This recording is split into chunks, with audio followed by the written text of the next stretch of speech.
We're gonna holler at 200 right here. 200! Woo!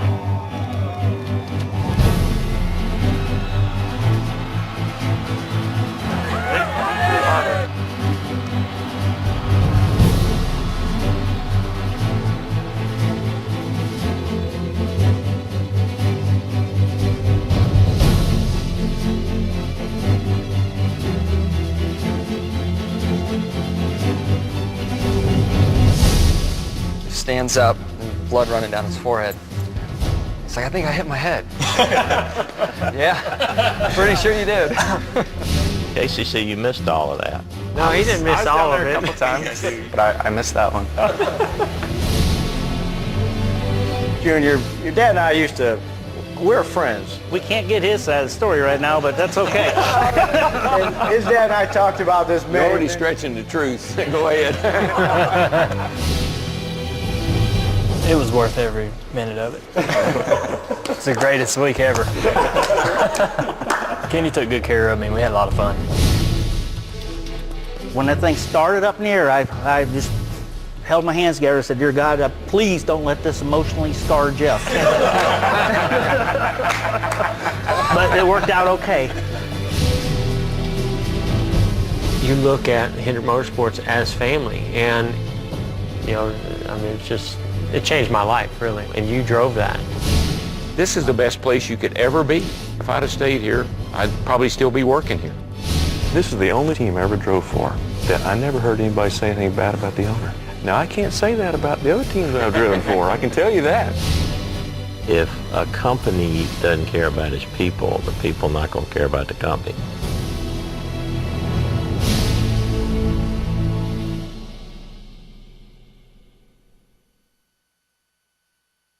Well, first of all, it's so neat to be sitting here with you guys, and thank you for 200 wins and the first win. And I mean, it's just amazing how fast time rolls on, and you think about those old stories. And we got Jeff here. Me? I appreciate it. You started it all, you know. You know, and I did, and you've told all these guys that, and I've asked them to send some royalties from what they made off Hendricks Motorsports, but I haven't received any checks yet. Mine's in the mail. Yeah. It's in the mail. Okay, well, thank you very much. Yeah, I blew a lot of engines for you guys. Made the engine shop better. Yeah. I introduced Rick to That's BNR. because you didn't know when to ship. You know, that. I was blamed for a lot of failures, but you know what? It's a pretty good place to be, connected with this guy. You know, it's hard to explain how excited I am about this all-star racing team. I think this right here is going to be the turning point of my career. We're working with CK and Rick. These people are professional, and they're going to run this team in only one direction, and that's to be successful and to win. Yeah, we won our 8th race. Yeah, that was amazing. Anyone here beat that record?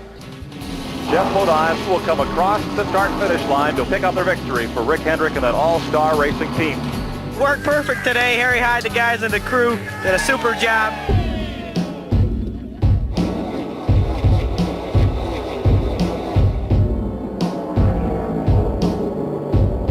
And Darlington was right before that, and we wrecked.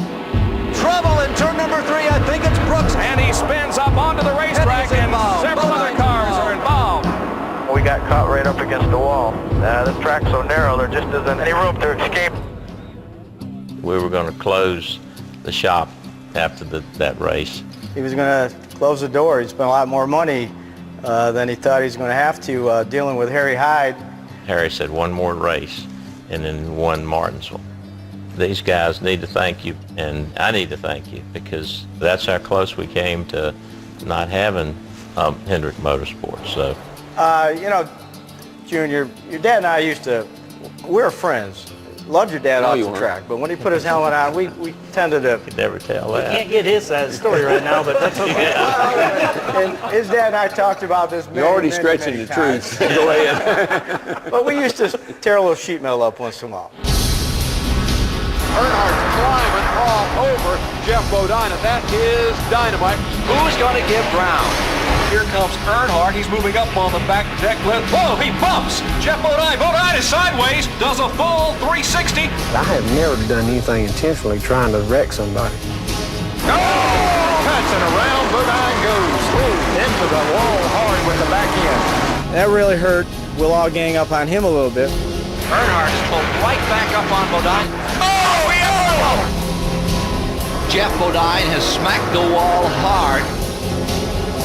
It's getting kind of hard to accept when you got a lot of sponsors and crew here that worked hard to put the car on the track, and I guess if NASCAR can't control it, they're going to have an all-out war out here. I got a phone call that night from someone.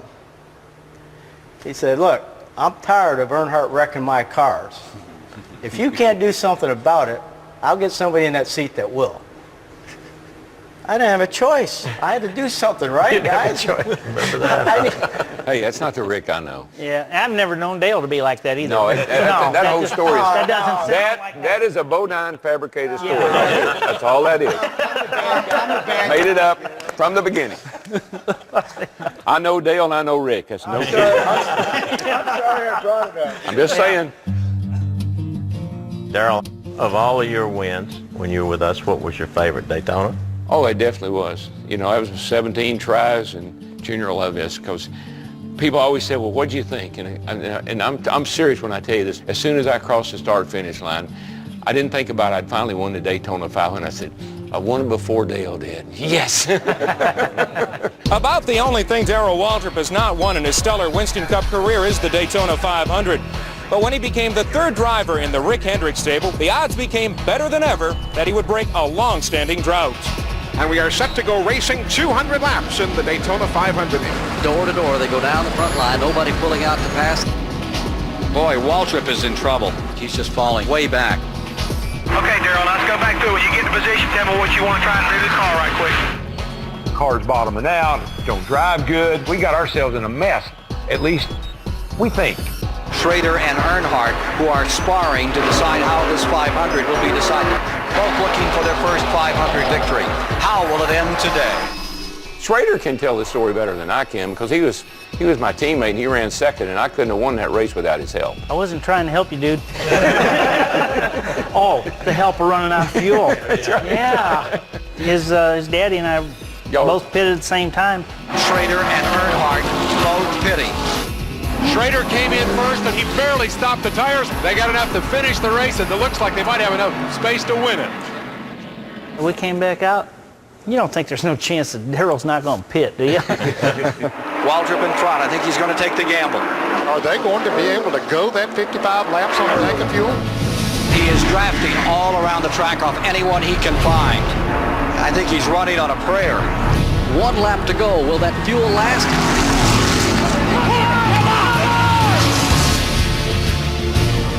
After 17 years of effort, the Daytona 500 belongs to Franklin, Tennessee's Darrell Waltrip. He's done it.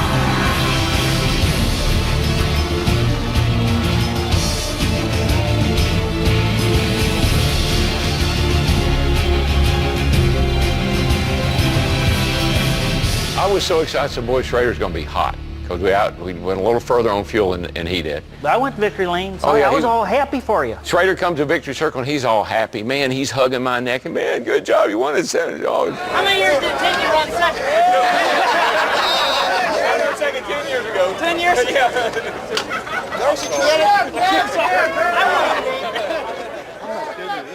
Tell him about the next day. Yeah, I wasn't so happy. I was still happy for the team, but I was a little more, that's a hell, I'll get it next year. But it really is harder to get than I thought. Well, it took him 17 times. So, Kenny, did you ever win a race? Oh, no, you didn't get it. Let me stop and think. Here they come, all battling for the lead. Bodine comes back up the middle. At the line, Schrader. Incredible win for Ken Schrader. So wet t-shirt contest. Here he comes. This is going to be the biggest one of his life. This one right here will be bigger than Talladega than Kenny Schrader. Cross the line, checkers are out. Schrader's coming home. Schrader's got to be all smiles. Coming down to get the checkered flag, and Schrader will win. I think one of the races I remember about you was you being in the hospital down at Talladega. Now, why do you got to tell this story? This is not one of his favorite moments. It's your favorite moment.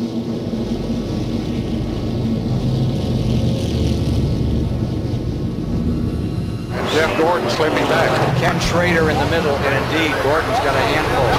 Driving up turn 2, Ken Schrader gets spun around. A tap by Jeff Gordon. Schrader goes up in the air. Barrel rolls 3, 4 times. End over end. He goes end over end about 8 or 9 times at Talladega, so I go down to the hospital to check him out. And he's got this great big goose egg over his eye, and he said, "Who hit me?" And I said, I already knew who hit me. I just wanted to hear it. I wanted to hear you say, Jeff Gordon. We just caught a little too much air over there. I don't know. I think we got turned around a little bit. Somebody caught us from the left rear. But it just took off, you know. Played sprint car, head down, arms up. Then I said, "Hey, would you mind talking to him on the radio and tell him you're okay?" He's tore up on the radio. He's crying in the car. It's a somber mood up here in Jeff Gordon's pit. Ray, you and Jeff have been on the horn quite a bit since this incident. You have a very talented, but you have a very emotional driver. What are you doing to calm him back down after this? I don't know. How do you calm him down? He's about in tears. I mean, he didn't mean for that to happen. I mean, he's a very emotional kid. It's just a real sickening deal when something like that happens. I feel real awful bad for him, and I just hope it doesn't affect him. Up at senior shop, Chocolate and Will and them guys came to me the following week. One of them guys said he felt so bad for Jeff when that happened because Jeff was really tore up, you know, and Chocolate's like, I kind of felt bad for Schrader. He was the one tumbling through the air. And I said, no, I was worried about Jeff. I said, when that thing started up in the air, I just held my hands together and said, dear God, please don't let this emotionally scar Jeff. But it worked out okay. And he came to Peevely, signed autographs, because my shoulder still hurts every now and then. Thanks for bringing that up.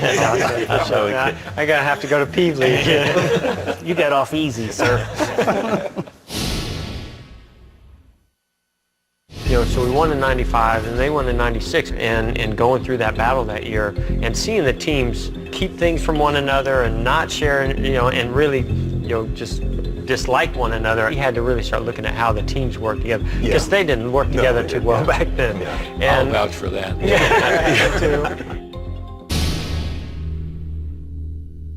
Going back, Terry, to your championship year, you remember you crashed hard at Phoenix and broke your hand? Yeah.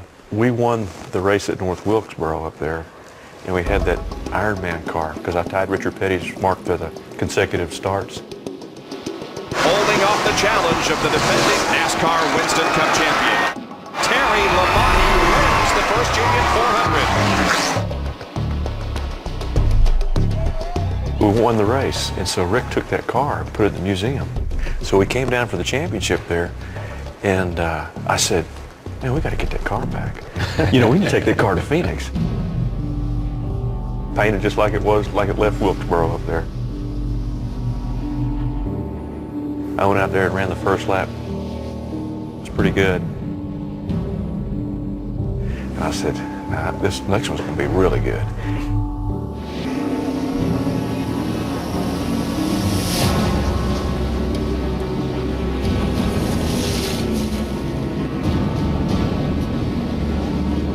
And I went down in turn 3 and the throttle hung on that thing. And I tried to turn the switch off, and I had my hand off the steering wheel trying to turn the switch off when I hit the wall. That's why I broke my hand.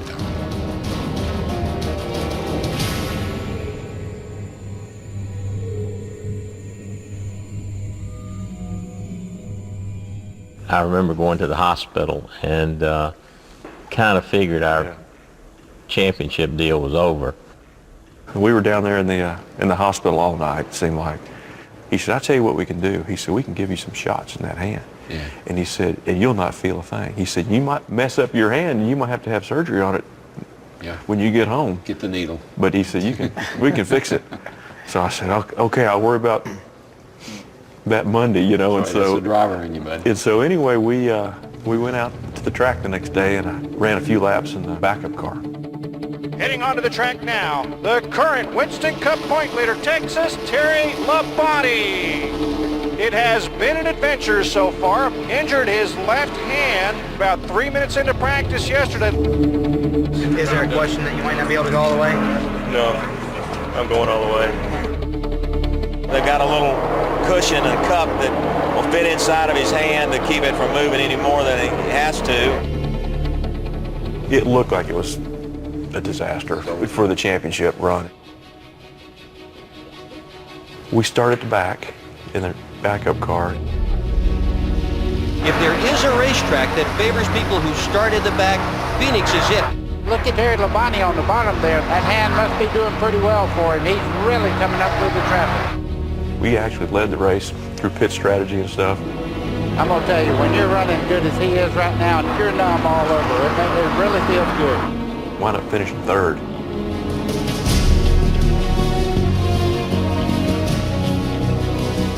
The checkered flag comes out. Charlie Labonte wins the race. Come on, Champ. Come on, Champ. Yes, sir. And Terry Labonte has become the 1996 NASCAR champion. That just really showed how strong our team was. I mean, our team was so good. I will bring a little bit up on that year because, you know, so we won in 95 and they won in 96 and going through that battle that year and seeing the teams keep things from one another and not sharing, you know, and really, you know, just dislike one another at times. I always liked you, Terry. But we had to really start looking at how the teams work together because they didn't work together too well back then. Yeah. And I'll vouch for that. Yeah, well, because it was it was like, I didn't do very good this week, but damn, I outrun the 5 and the 17, so we're better than them guys. They were guys that are really messed up. I'm old school. That's like you guys are. I said, I ain't sharing my information. That ain't going to work for me. I don't want to tell, you know, one of those other guys how I won Bristol or how I won somewhere. There was more competition before we got to the track than there was at the track. And in the engine room, particularly, I never got Randy Dorton. Right. I mean, those guys, I had Charlie Seegers do it. He did my engines. And he was going to be sure that, you know, our engines were better than the other three engines were. And I remember the day that Randy Dorton came to me and said, look, we're going to change that. We're going to do it like the F1 guys do it. We're going to just machine everything. We're going to have all assemblers. And I remember a couple of guys got upset and left. They said, I'm not going to do it that way. And it's proven to be the right way to do it. Randy was my crew chief for a couple of weekends. You won Talladega with him, didn't you? That thing would fly. Terry Labonte jukes to the inside. Everybody follows. To the stripe, it'll be Terry Labonte winning the Sears Die Hard 500. We're down in Victory Lane there, and I put my arm around Randy, and I said, you don't even know the difference between caster and camber. I said, but we had the best engineer. He just grinned, you know. But he was really the guy that got that engine room organized, straightened out, and got it on top. Here's the man who puts the muscle in the machines. Randy, good to see you. Randy Dorton, who you're in charge of the entire Hendrick Motor program, right? That's right. They're not model shop made. That's where they're not handmade. They're production. It might not be on top every single race, but consistently over the years, it's the best, you know. And he was the guy that really was the brains behind that. They come off in the fourth turn. Darrell Waltrip has scored the victory here. My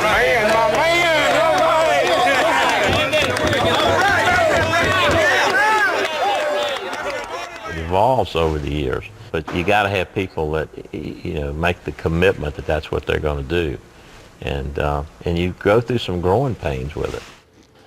In 1987, when we started the Dream Team, and it really should have been, I mean, if you look at the people that we were able to put together, I came from juniors. Waddell, one of the best engine builders in the business. Gary Dehart, Eddie Dickerson. I mean, we had an ingredients to have the ideal dream team, the perfect team. Oh, I'm sure there'll be a lot of puns that will come out of the car. The best one I've heard to date, though, is Waddell Wilson and the Bleach Boys. I like that a lot. Another guy told me, he says, if Tide will clean you up, boy, it'll clean up anything. So we got a lot to look forward to. You remember that, Rick? Yeah, I know very well. Well, there was too many egos and too many people that felt like they knew a better way. That's the problem with hand-picking superstars, whether they're crew chiefs or an engineer from another team or jackmen or whatever. Everybody had their own ideas. Waddell and I sort of built a wall between us. We didn't talk as much as we should. That's the nice thing about Rick Hendrick. So many people involved, we can kind of shuffle everybody around and get the right mix. We'll get rid of a few chiefs and there'll just be me and Jeff and the Indians. Well, if you think about it, all the people that we assembled in that original group, whether it's D. Hart, successful with you, Waddell, successful with Ricky Rudd and others, put them somewhere else and they were great. There were too many egos, and it just didn't mesh. And I know you got tired of trying to convince this group of people that you had, you know, that this was the way it needed to work. Yeah. Like the dream team. Daryl forgets that nightmares are dreams too. Not good. You know? That was a bad dream you had, Rick. But I mean,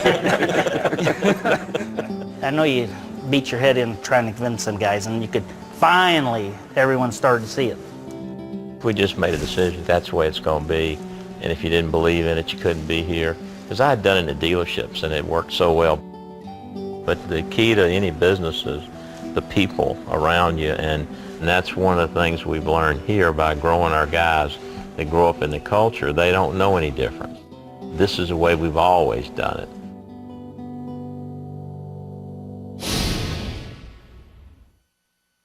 That night, Kenny Schrader decided to take Dale out on the town. And he went to one of these adult establishments, and I guess you weren't old enough to go in, so Schrader got the entertainment to come out to the bus. It was worth every minute of it. It's the greatest week ever. It's bad impressions that get your name in the news, and that's all that people see. Thursday, uncover the real Kurt Busch. Get an unbelievably candid look at NASCAR's most controversial driver. At least I got it off my chest. This is therapy. I keep shooting myself in my own feet. I feel like we're watching a talented driver self-destruct. Am I going to continue to fight this battle, or should I just walk away? Kurt Busch, the Outlaw, Thursday, 8 Eastern, exclusively on Speed. The kind of the question that I get asked all the time, and you guys can answer it. You're teammates, but you got to race each other. But you respect each other and you're friends. And sometimes you get to rub a little bit on the track, and sometimes there's little situations that we have to talk about during the week. Look at the aggression and the drive shown by Jeff Gordon. Whoa, they hit! 4 times a little upset. The 48 is testing my patience, I can tell you that. I think you and Jimmy maybe had the same problem up there at Martinsville one time. He's got the inside. They touch once, twice. Drag race. Jimmy Johnson. Oh, not quite that bad. No, you didn't wreck. No. You didn't wreck. We hit one another. That happens. It happens. But all in all, Jimmy, how do you feel about having 3 teammates and the benefits and positives and the negatives? Well, I grew up developing my skills under another driver, kind of the A-B team. And I was very fortunate to have championship caliber teammates that were willing to work with me and groom me and bring me along. So when my opportunity became available here, it was kind of what I grew up doing and believed in that system. You know, it helped bring me along. With your leadership and the way you've set up the motorsports side, then also the automotive group. As a younger driver coming along, there's so much more to absorb and learn that it'd be very easy for me to enjoy that. And thank you for all the help over the years. So basically for a very long time, he's been learning from other guys and then making them look bad afterwards. Not intentionally, but... On the finish line, Jimmy Johnson is the 2006 NASCAR champion. Are the absolute best. I love you to death. Thank you so much for everything. Johnson, you are the man, buddy. Woo-hoo! Eugene, thank you for picking me, bro. Buddy, it couldn't have been a better one. You're awesome. Way to go. Jimmy Johnson gets it done, scoring the 200th Sprint Cup win for Hendricks Motor Sports. Nice job, boys. 200! Woo! I mean, I've got great friends and great teammates here, and we race hard, we work hard, and we've all been known to have a good time together, too. And I see you picked up a little deal that you and I did riding in the window of the car. You rode in the window of Dale's car, but I think Dale would run a little faster than you were running with me. I think he was in third gear at one point. I didn't think we were going that fast. I started off with my visor up. Yeah. And I'm rolling along, and he clicked third, and I put the visor down. Head back. We was missing a tire. Yeah, all kinds of stuff. I didn't want to stiff you, man. You pulled up, you spun around, and the fans went nuts. And I'm like, I can't say no, but I see a left ear's down. Yeah. So he'll just go slow. I thought we were going slow. My bad. It's all good. It made for good TV.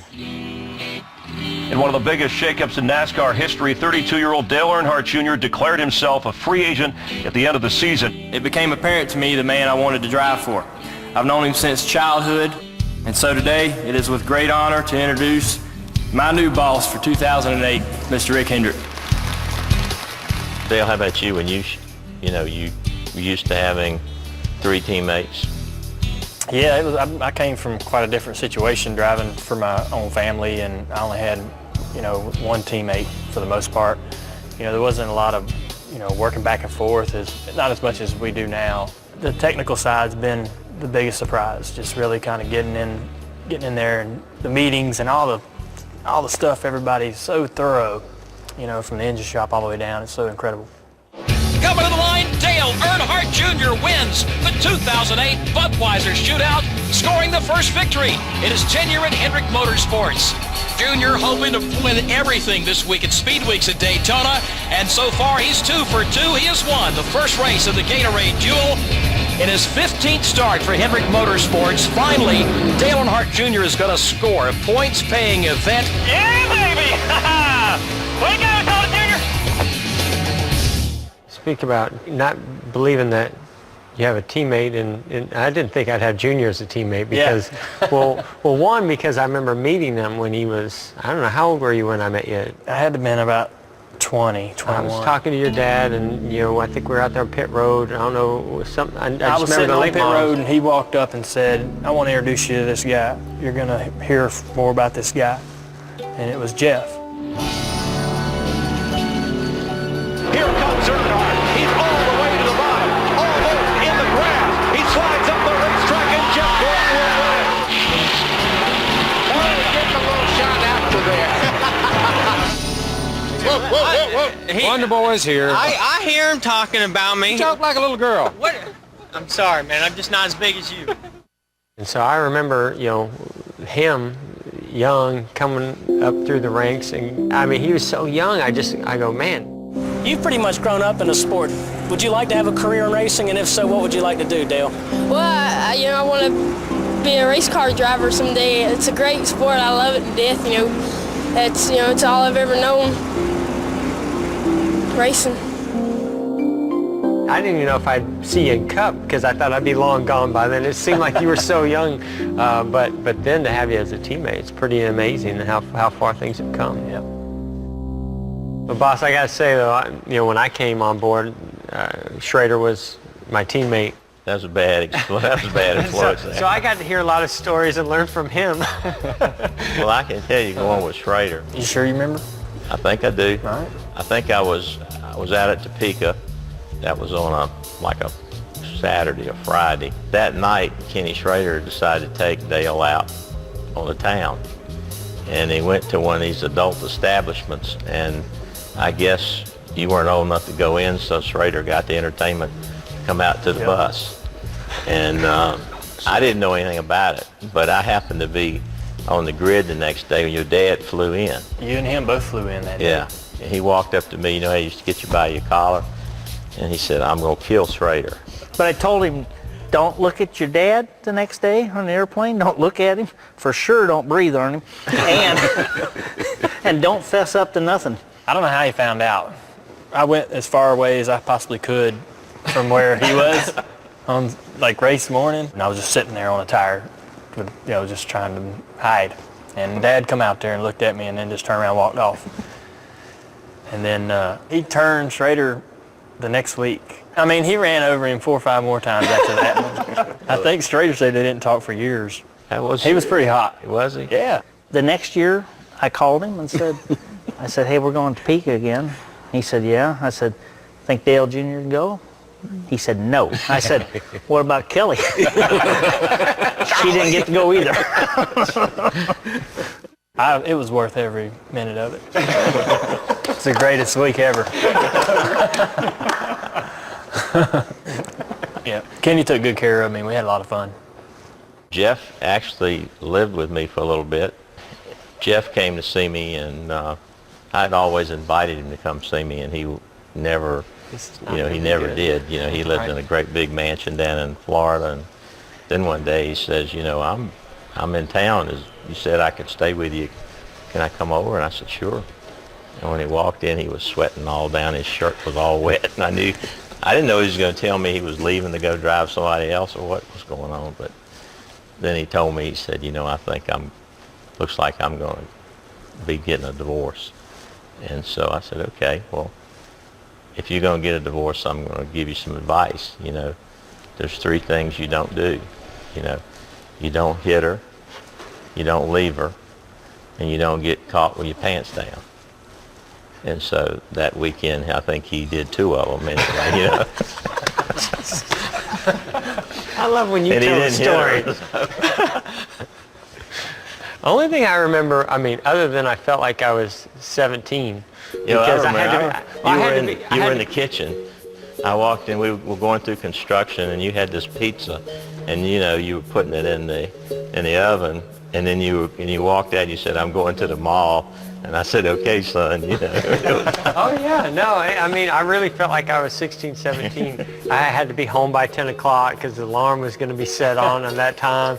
I had curfews, and I had an awesome time, being able to spend that kind of quality time with Rick and Linda and trying to figure out my whole life and what was going on. I couldn't have been around 2 greater people and had better frozen pizzas than at your house.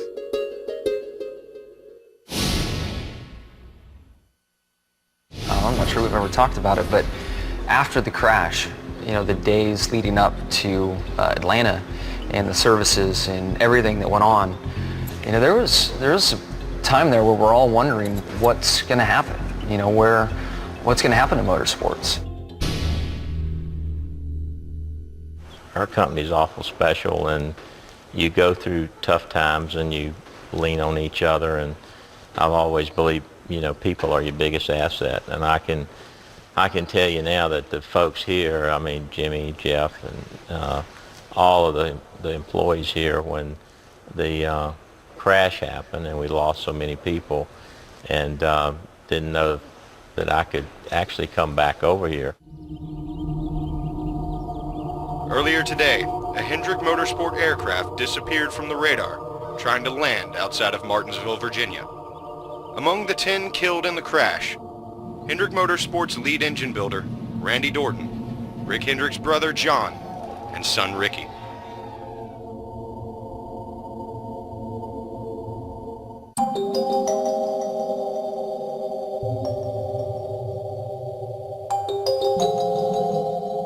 I came, and I remember you were the first person I saw in the museum, and how emotional it was.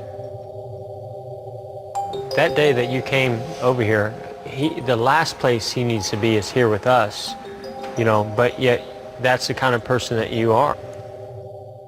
And you were grieving, and you came here to express, your thoughts with us. And to me, that moment changed things for us here at Hendricks Motorsports, because, everybody went to Atlanta and through those next couple of weeks with a whole new mission and purpose, and you drove that because you came here that day and you took the time for this family. To me, it elevated over those next couple of weeks this organization to another level that you can't create that on its own. I'm not sure we've ever talked about it, but after the crash, the days leading up to Atlanta and the services and everything that went on, you know, there was a time there where we're all wondering what's going to happen, you know, what's going to happen to motorsports. That was just an interesting week. I mean, just a lot of weird emotions floating around and wondering what was going to happen, you know, for everybody. But then we had to go to the track, and I don't think anybody was ready to go to the track again. And then we had to go through another media session at the track, and that kind of pulled the Band-Aid back off again. This team is going to be stronger than it's ever been, and I don't think I've ever seen anything that's going to pull this team together any closer than it can get. I can't think of anything that could drive us harder and stronger than this loss. And amazing people do amazing things in times like this, and I think that's what's going to stick out in my mind the most. New leader, Jimmy Johnson. Johnson trying to do something special for all the people at Hendrick Motorsports and take the family to victory lane. Atta buddy, come on, bring it home. Bring it home. In loving memory all the way. Then to win the race and us all standing in victory lane, you could feel the purpose why we're at the track, you know, and honoring all of our friends, and you know how important racing is to all of us, and why we do it. This is unbelievable. I just talked to Rick on the phone. He said put my hat on backwards for little Ricky. So there it is for little Ricky. Randy Dorton, Joe Jackson, Liz and Dick, Jeff Turner. I had 10 angels riding on this race car. Well, it meant so much to see you guys because you are family, and I think to honor those folks and to do it for the rest of the people that are here, you know. To me, I never forget it when we win a race and we acknowledge all those people we lost by wearing our hats backwards. And I remember you started that because you and Ricky, I never liked to see him with his hat on backwards. And I walked up one day in the garage area and you and Ricky had your hats on backwards, and you weren't driving for me then. And then I think they won the Busch Championship, and then Vickers put his hat on backwards. But it's kind of carried on, and I know you guys really helped me through that. And that was a hard time, but I think it did create a tighter knit deal here. So for sure. Definitely.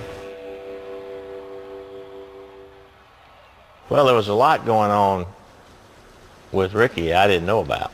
There's a lot more going on that I didn't know about too.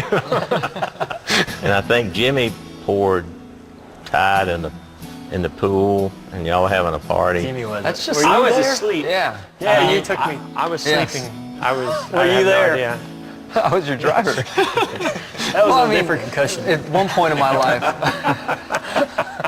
I think we were celebrating a win, like a Dover win or something that I had, and a few of us were jumping off shallow, and then one guy, I'm not going to name anyone, but kind of took it was Earnhardt, wasn't it? Okay, it was Earnhardt. Oh, yeah, it was. Took a bad angle and kind of went down. Never forget, stands up, blood running down his forehead. He's like, I think I hit my head. Yeah, pretty sure you did. He told me later that when he was wearing that do-rag, that's what That was the reason. Everybody's like, man, that's cool. I'm like, yep, cool. Cool in the pool, right? Yeah. Casey, so you missed all of that. No, he didn't miss all of it. Yeah, dude, you- I wasn't there that time, but I was at Ricky's a couple times and enjoyed going down there and stuff, but I missed that one. It was just really a networking opportunity. We weren't having much fun. It was just to try to get to know one another and hopefully end future up... drivers for Hendrick Future Motorsports. drivers. Ricky was doing what worked for HMS was all. Well, that was... He did it well. Look what Yeah. what He you got. did a good job. He did a good job. Well, Casey, it's good, this is your first year. I remember the first day I met you, you were awful nervous. We got together at the house and we're trying to figure out how to gap a year in there when we wanted to sign you because you had another opportunity, but it was a year before we'd have a seat. Yeah, tell us how that conversation went down. I'm curious how he convinced you into that one. It was money. It was easy. It was exciting to go down and get to meet with you at your place, and it took me a little bit to find your house. And I found it, and I was pretty dressed up too. I usually don't get too dressed up, so I was definitely a little on the nervous side to sit down and talk to you, but I felt really good about it and just listening to what you had to say, and I just let Mr. H kind of figure out the rest, and I didn't really care what I did last year as long as I got to end up here this year, so it worked out really well. Casey Kane now will work his way out of turn number 4. He'll come down to the stripe. He'll get his first win of 2012. His first win for Rick Hendrick. To win that first one and feel like I was kind of part of the team at that point was definitely a good feeling for myself and our whole team. When you were running sprint cars and watching Jeff run sprint cars growing up, did you ever think you'd be his teammate? I never thought I would, no. Living in Washington, being out in the Northwest, the only way I could watch, really Jeff or NASCAR, any of that stuff was by TV. Thursday Night Thunders and... Jeff Gordon has won for the 3rd time this year. And then watching Jeff progress from there and running so well when he started driving for you, winning championships and races, I was always a huge fan, but never would have expected to be his teammate. I don't think that first meeting with me and you went quite the way that yours and Casey went. I don't remember. You got to tell me. We were in your office. Yeah. I think I came with like a briefcase. You had a Game Boy. Stash and the briefcase? Yeah, I think I had the stash, the briefcase. Nice combo. Yeah, and I had like Open Wheel magazine. He had this trying to look official pencil mustache that I think he put on with an eyebrow pencil or whatever. But he had a briefcase and he had a Game Boy and a stock car magazine in it. That was it. Jimmy, what's your favorite moment since you've been here? Man, I've been so fortunate to have a lot of them. Just pick a championship. I'm gonna go to my first win.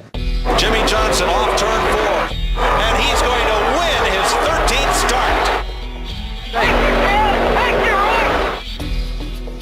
In my heart of hearts, I knew that I needed to have a strong year in my rookie year. Thank you. Thank you for believing in me. Thank you. With you and Jeff making the change to start a 4th team, the 2 cars housed in one building, to win that first race was, I'll never forget that day. I mean, it was really a moment where I started building true confidence in myself as a driver, and that I deserved to be in Cup and deserved to be a part of Hendricks Motor Sports. So that was a big, big day. Jeff, how about you? Oh man, a lot of good ones as well. I go back to the inaugural Brickyard 400. As a kid growing up, I thought maybe I could make it to Indy just to drive around the track and be in the race. To go there with Hendrick and know that you've got a shot at winning it and then to actually pull it off. It was an amazing day. It's one that can never be recreated just because it was the first, of its kind and historical. It changed my life, really. Hendricks Motorsports has changed my life. That day certainly, it's never been the same since. You think back to how it was years ago, and you think about the points today, how tight they are. And I remember a lot of things, like at Atlanta when you had the championship sewed up. Ray and I decided we were going to help pit the car. Ray jacked and I cleaned the windshield. Ray couldn't get the jack under the car and I was falling over the jack trying to wash the windshield. You didn't have to have fire suits back then. So I think it was a 38-second pit stop. You couldn't do those things anymore. And let me tell you, I've never laughed so hard in my life as I did that day inside the car, seeing you two come over pit wall. I thought they were joking when they told me this was going to happen. It was a lot more fun to have those point leads back then.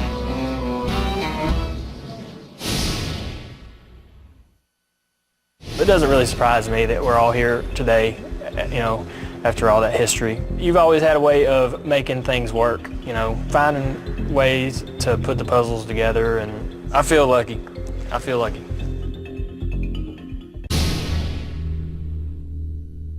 You look at the championships you've won and what a remarkable run we've had. I think about it all the time, how fate put us together, and how lucky I am that to be sitting here with you guys. It doesn't really surprise me that we're all here today, after all that history. You've always had a way of making things work, finding ways to put the puzzles together, and y'all have really kind of perfected the way chemistry works between the 2 teams or 4 teams. And I think aside from just the fun we've had, how much I've learned as a driver and just learned about how teams work, how they can work better, and get to know these guys better, get to know Jeff better. I've grew up watching, being around Jeff and watching him race my dad for all those years. To get to know him and get closer to him meant a lot to me, and me and Jimmy were great friends. And so it's been a great experience. I feel lucky. What I think makes it work are the people, and everybody has to buy into it. And I guess subconsciously I knew about that coming up through the ranks, but coming here, watching you lead all of us and helping us understand that that's how it works and the way the system works has been great for me, and it's an environment that I just can't see going on the racetrack any other way. This place is so different, and it's different because of one person, Mr. Hendrick. And it's the attitude that Rick has and the way he treats everybody, not just us, but the employees here. And I think that's why people are so proud to have been part of this team. We became family here quick. Pop was here, Rick was here, and it felt like family. Rick's always been one of those kind of guys to me that's like, can get more out of you than you ever knew you had. He had confidence in me, and he put a lot of faith in me, and I didn't want to disappoint him by not living up to his expectations. My father-in-law always told me, when they lay you to rest, if you had 5 people that were your best friends, you were a blessed man. Well, I know I got one here, so I'm getting close. That's the kind of person that you are. You look at Hendricks Motorsports as family, and to me it elevated this organization to another level. It changed my life, really, and you drove that. So thank you, Rick. A lot of people think it's corny, but you grow together and you get tight and you care about each other, and then you go out with a mission to conquer and to win. It's just amazing how fast time rolls on. I've seen a million miles, met a million faces, took all I knew to reach all these places, and I'd do it again if it brings me back to you. So have you ever been caught in a sea of despair, and your moment of truth is the day that you say I'm not scared?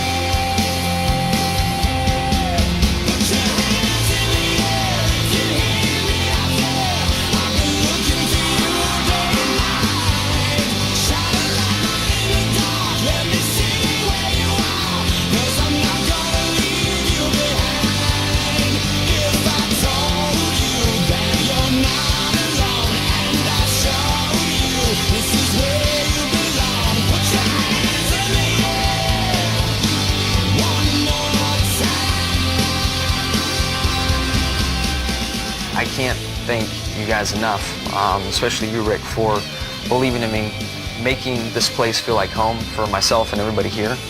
We all feel like we're a part of the family, and I'm just forever grateful for the opportunity, and can't thank you enough. I was a Yankee coming down in a Southern sport, so Rick, I owe you everything. It's all about people, and I thank you guys, because without you, this place wouldn't be here.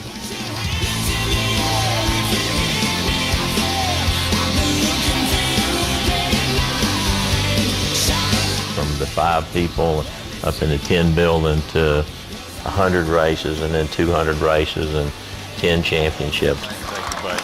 Proud of you. Proud of you. If you look through this place over almost 30 years now, everybody that's been here has put a brick on it. So thank you, guys.